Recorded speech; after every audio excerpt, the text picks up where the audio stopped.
రాష్ట్రంలో వరద బాధితులను ఆదుకోవడంలో ప్రభుత్వం పూర్తిగా విఫలమైందని, దాన్ని కప్పిపుచ్చుకోవడానికే సీఎం చంద్రబాబు డైవర్షన్ పాలిటిక్స్ చేస్తున్నారని మాజీ మంత్రి కాకాని గోవర్ధన్ రెడ్డి ధ్వజమెత్తారు.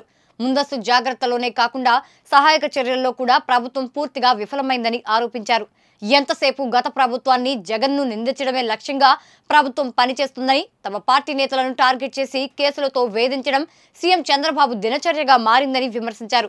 బుడమేరకు సరిగ్గా 60 ఏళ్ల క్రితమే వరద వచ్చి అప్పట్లోనే 10 మంది మరణించిన విషయాన్ని ప్రస్తావించిన కాకాని ఇవన్నీ చంద్రబాబుకు తెలియదా అని ప్రశ్నించారు. రాష్ట్రంలో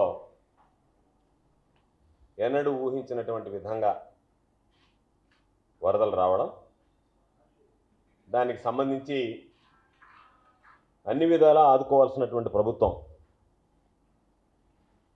వరద ముందు వరద నివారణ చర్యలు, వరద వచ్చిన తర్వాత ప్రజలకు సంబంధించి కలిగినటువంటి ఇబ్బందులు, ఈ రెంటిలో కూడా వరద నివారణకు సంబంధించి తీసుకోవాల్సినటువంటి ముందస్తు చర్యల్లో వైఫల్యం చెందింది.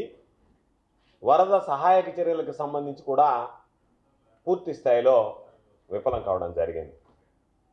ఈరోజు చంద్రబాబు నాయుడు గారి పరిస్థితి ఏ విధంగా ఉంది అంటే, ఏ విధంగా తయారయ్యాడు అంటే, చంద్రబాబు నాయుడు గారు ఎంతసేపటికి తాను చేయవలసినటువంటి పనులు విస్మరించి ఈరోజు జరిగినటువంటి ఉపద్రవంలో ప్రభుత్వం పూర్తి స్థాయిలో వైఫల్యం చెందిందనేటువంటి దాన్ని పక్కన పెట్టి ఎంతసేపటికి గత ప్రభుత్వాన్ని, జగన్మోహన్ రెడ్డి గారిని నిందించడానికే ఈరోజు ప్రయత్నం చేస్తున్నాడు తప్ప మరొక విధంగా ఆలోచన చేసేటువంటి పరిస్థితులు లేవు. అందుకని ఈరోజు అనేక సందర్భాల్లో చూసాం చంద్రబాబు నాయుడు విధానం ఏ విధంగా ఉంది అంటే, జగన్మోహన్ రెడ్డి గారి గురించి మాట్లాడాలా, ఎవరైనా వైఎస్ఆర్ కాంగ్రెస్ పార్టీకి అనుకూలంగా మాట్లాడితే వాళ్ళ మీద కక్ష సాధింపులు, ఆ ప్రాంతానికి సంబంధించినటువంటి ప్రజాప్రతినిధులు ఏదన్నా మాట్లాడతారేమో, వాళ్ళు మాట్లాడితే వాళ్ళందరినీ లోపలేయించాలని చెప్పి పాత కేసులను ఏదో ఒక విధంగా తిరగదోడి వాటన్నిటిని తీసుకురావాలనేటువంటి ఒక దుర్మార్గమైనటువంటి ఆలోచన.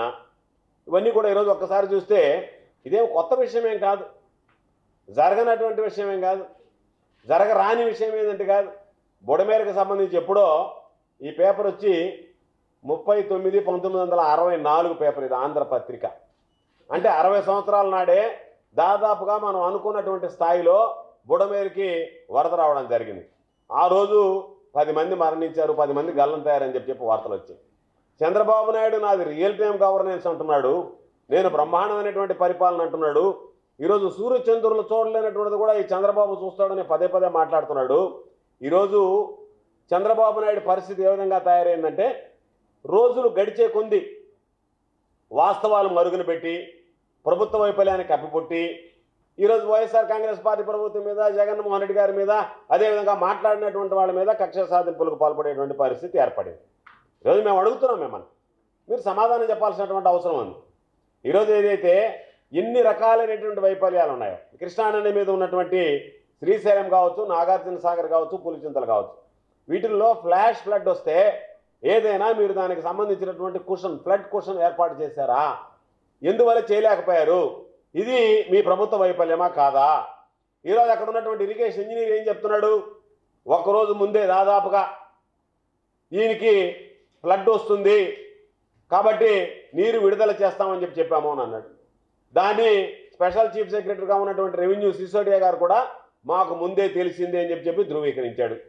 మీకు విషయం ముందు తెలిసినా ప్రజల ప్రాణాల మీద మీకు విలువ లేదు కాబట్టి, ప్రజల ప్రాణాలను మీరు లెక్క చేయలేదు కాబట్టి, ప్రజల ప్రాణాలను తృణప్రాయంగా భావించారు కాబట్టి అంత పెద్ద విపత్తు సంభవించడానికి కారకులయ్యారు. ఇది పూర్తి స్థాయిలో ప్రభుత్వ వైఫల్యం. ఈరోజు ప్రాణాలు కోల్పోయినటువంటి ప్రతి ఒక్కరి ప్రభుత్వ హత్యలుగానే భావించాల్సినటువంటి పరిస్థితి. ఈరోజు చంద్రబాబు నాయుడు గారు రోజు 3 ప్రెస్ మీట్లు పెడుతున్నాడు, పెట్టి ఆయన భుజం ఆయనే తట్టుకుంటున్నాడు, ఎవరు తట్టాల్సినటువంటి పని లేకుండా ఆహా ఓహో బ్రహ్మాండంగా చేశామని చెప్పని ఈరోజు మాట్లాడుకునేటువంటి పరిస్థితి ఏర్పడింది. మీరు ఎందువల్ల ఈరోజు పాపం ప్రజలని ముందుగా తరలించలేకపోయారు? మీకు తరలించడం చేతగా లేదు. మీ రెవెన్యూ సెక్రటరీ చెప్పాడు 2 లక్షల మందిని ఎక్కడ తరలిస్తామని, కనీసం అప్రమత్తం చేశారా? పాప ముసలివాళ్ళు, చిన్నపిల్లలు, బాలింతలు, గర్భవతులు, ఆరోగ్యం బాగలేనటువంటి పాపం, వైద్యం కోసం ఉండాల్సినటువంటి పాపం రోగులు, వీళ్ళందరినీ మీరు వదిలిపెట్టి గాలికి వదిలేసి ఈరోజు పాపం వాళ్ళ ఆకలి చావులు, కనీసం భోజనం లేక ఆకలి చావులతో ఈరోజు తల్లాడినటువంటి పరిస్థితి. విషయం ఏంటంటే చంద్రబాబు నాయుడు పాపం ఆ ప్రాంత ప్రజలని పునరావాస కేంద్రానికి తరలించలేకపోయాడు. కానీ చంద్రబాబు మాత్రం తన అక్రమ కట్టడం నుంచి పునరావాస కేంద్రానికి తరలి వెళ్ళిపోయాడు కలెక్టర్ ఆఫీస్కి. మొట్టమొదటిసారిగా ఒక రాష్ట్ర ముఖ్యమంత్రి పాపం ప్రజలను నీళ్ళల్లో ముంచి వాళ్ళని వరదల పాలు చేసి వాళ్ళ బ్రతుకులన్నీ బుగ్గిపాలు చేసి పాపం ఆయన మాత్రం ఆయన ఉన్నటువంటి అక్రమ కట్టడం దగ్గర నుంచి కలెక్టరేట్ దగ్గరికి వెళ్ళి ఒక పునరావాస కేంద్రంలో ఒక బస్సులో తలదాచుకున్నాడు. బాగానే ఉంది. దానికి కలరింగ్ ఏమని ఇచ్చాడు? నేను వరద తగ్గి సాధారణ జీవనం వచ్చినంత వరకు ఏడించి పోనాడు. ఎక్కడ పోతావు నువ్వు పోవడానికి నీ ఇల్లు మునిగిపోయింది, నీళ్లు లేదు నీకు ఉండడానికి.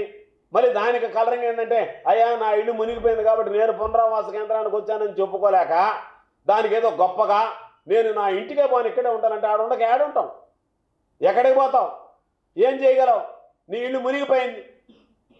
ఈరోజు ఒక్క విషయం గుర్తుంచుకోవాలి, చంద్రబాబు కానీ వీళ్ళందరూ పాల్గొన ఉన్నటువంటి తెలంగాణలో హైడ్రా ఈరోజు ఒక్కొక్కటి కూర్చుంటే ఆహా బ్రహ్మాండంగా నిష్పక్షపాతంగా చేస్తున్నారని చెప్పారు. హైడ్రా కన్నా ముందు ఆంధ్ర రాష్ట్రంలో జగన్మోహన్ రెడ్డి గారు ప్రారంభించాడు. జగన్మోహన్ రెడ్డి గారు ఏం చెప్పాడు? ఈరోజు ఏదైతే అక్రమ కట్టడాలు ఉన్నాయో వాటిని తొలగిస్తాం, దానిలో భాగంగా ప్రభుత్వ సొమ్ముతో నియమించినటువంటి ప్రజావేదికని ప్రధానంగా ముందు ప్రారంభించి, ఎందుకంటే ప్రభుత్వం నుంచే ప్రారంభం కావాలి కాబట్టి ప్రభుత్వం నుంచే వీటికి శ్రీకారం చుడతామన్నారు. పొరుగున రేవంత్ రెడ్డి హైడ్రాకి సంబంధించి ఈరోజు ఎన్కన్వెన్షన్ కొట్టినా ఇంకొకటి కొట్టినా బ్రహ్మాండంగా ఈరోజు ఆ మీడియా చూపిస్తుంది. అదే మీడియా ఏ మీడియా అయితే ఈరోజు హైడ్రాని ప్రశంసిస్తుందో, బఫర్ జోన్లో కానీ ఎఫ్టీఓల్లో కానీ ఎక్కడ కట్టడాలు ఉండకూడదన్నాయో, ఇక్కడికి వచ్చేటప్పటికి ప్రజావేదిక కూల్చగానే చంద్రబాబు నాయుడు ఇల్లు ఎక్కడ కూల్చేస్తారని చెప్పి మీరందరూ కూడా కక్ష సాధింపులకు పాల్పడుతున్నారు, ఇది విధ్వంసమైనటువంటి పాలన అని చెప్పి అంటే ద్వంద్వ పరిణామాలు. ఈరోజు మనం తీసుకున్నటువంటి నిర్ణయమే, ముఖ్యమంత్రి గారు తీసుకున్నటువంటి నిర్ణయమే, ముఖ్యమంత్రిగా జగన్మోహన్ రెడ్డి గారు తీసుకున్నటువంటి నిర్ణయమే ఎఫ్టీఎల్లో కానీ వీటిల్లో కానీ ఉండకూడదనేటువంటి నిర్ణయం తీసుకున్నాడు.